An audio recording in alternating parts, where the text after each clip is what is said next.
I'm not sure if David is aware of this, or maybe there's something that happened that I'm not too clear of. But the Miranda rights are no longer something that are required for the police to do. It's been like 2 or 3 years, and you have to tell, and we have to research that a little bit more because I'm almost certain that I'm 100% correct.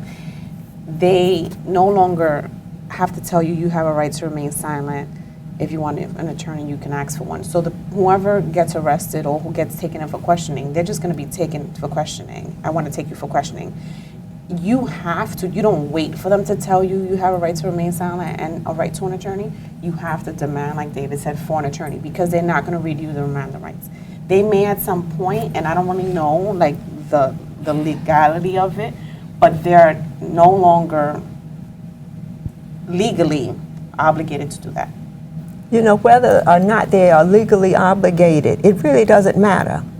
What matters is that our community is not educated enough to speak out and to demand the rights that they should be having. Yeah. At one time, many years ago, they used to teach civics classes in school. Not that they wanted you to be a lawyer or anything like that, but they would teach you basic stuff, you know? And with this basic stuff, you know, well, if you go into a store, there's a piece of paper somewhere in there that talks about the return policy.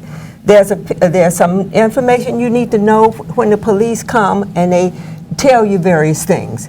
Because I don't know if the law has been, that particular law has been removed from the books or not. But I do know that when you get in these situations, many of these police officers have a certain amount of tickets and people that they have to arrest to maintain their jobs and their positions, and they are all looking for ways to get rid of Miranda. Now, if they've gotten rid of Miranda, then it's something that is only a benefit for them. It's not going to benefit people who are walking down the street and the people who are in our communities. And I'm hoping that they really haven't gotten rid of it. And I'm also hoping that we in our communities and our churches and our homes are telling our children, this is what you need to do if you are stopped by the police. There are all kind of groups out there who talk about this. What it is you need to do if you're stopped by the police. Because one thing is true, what David is saying in terms of, and Shabaka as well, that if you are stopped by the police and they give you your Miranda warnings, or they don't give you the Miranda warnings, if they go to court, they have to admit they did one or the other, no matter what it is you say. And if it's one of them, because now oftentimes you see them going around in pairs. When you go down, the DA is there, so the DA also becomes part of this corruptive element, because she or he may also have not heard you say, I want a lawyer.